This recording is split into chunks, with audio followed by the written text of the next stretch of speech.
Imagine a world where wealth multiplies without a king's decree, where factories hum without government control, and where the pursuit of self-interest fuels an entire society. What if I told you that over 2 centuries ago, one book predicted this very reality? In 1776, the same year the American Revolution erupted, Scottish philosopher Adam Smith penned The Wealth of Nations, a book that shattered centuries of economic thinking.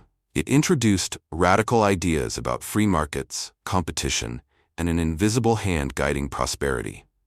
But what if I told you Smith's vision was more than just economic theory? What if it was a blueprint for the modern world?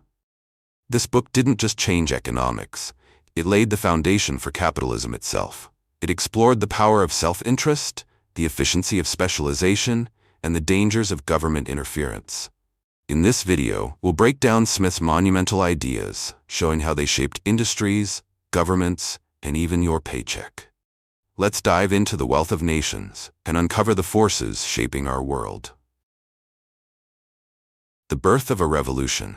The year is 1776. While America fights for independence, Adam Smith releases a different kind of declaration, one that would liberate economies from the grip of monarchy and mercantilism.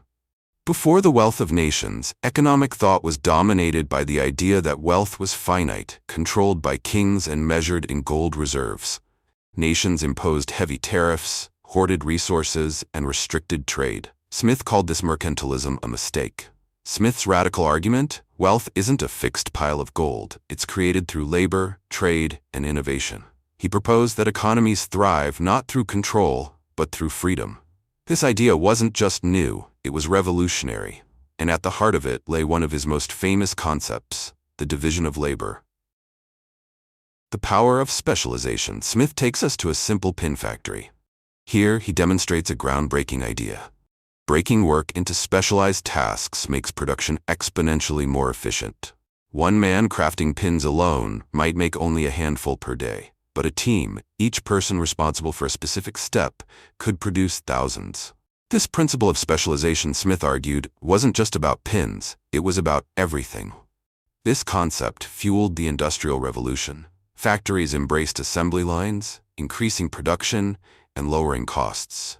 Today, the same principle powers everything from modern corporations to artificial intelligence. Your smartphone, for example, isn't built by a single person. It's assembled through a web of specialized workers and automated systems across the globe. But if specialization increases efficiency, what ensures that goods and services reach the right people? That's where Smith's next idea comes in: the invisible hand. The invisible hand and free markets. If specialization is the engine, the invisible hand is the unseen driver. Smith argued that individuals, by pursuing their own interests, whether selling goods, inventing machines, or seeking profit, unknowingly contribute to society's greater good. No central authority is needed. Prices adjust naturally, supply meets demand, and innovation thrives. Think of it this way. When a baker makes bread, he doesn't do it out of charity. He does it to earn a living. But in the process, he feeds his community. Smith's insight? The pursuit of personal gain, when left to a free market, leads to widespread prosperity. But can a system built on self-interest really benefit everyone? This question still fuels debates today. The perils of government overreach. Smith wasn't against government, but he feared its overreach. In his time, governments controlled trade, imposed monopolies, and restricted competition. Smith saw these policies as a disaster.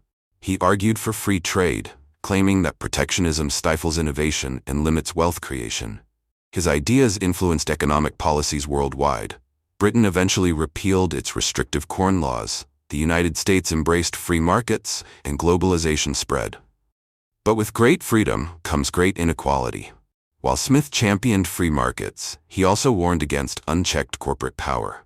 He feared monopolies and recognized the need for some government intervention to ensure fairness. Wealth, wages, and moral concerns. Smith was not a blind capitalist. While he praised free markets, he also recognized their flaws. He worried about worker exploitation, rising inequality, and the concentration of wealth. He believed in fair wages and even hinted at the need for public education and infrastructure to ensure prosperity for all. He argued that wealth should not be hoarded by the few, but should circulate through society. His insights foreshadowed modern debates about labor rights, wealth distribution, and government intervention. Smith's genius wasn't just in his solutions, it was in his ability to ask the right questions.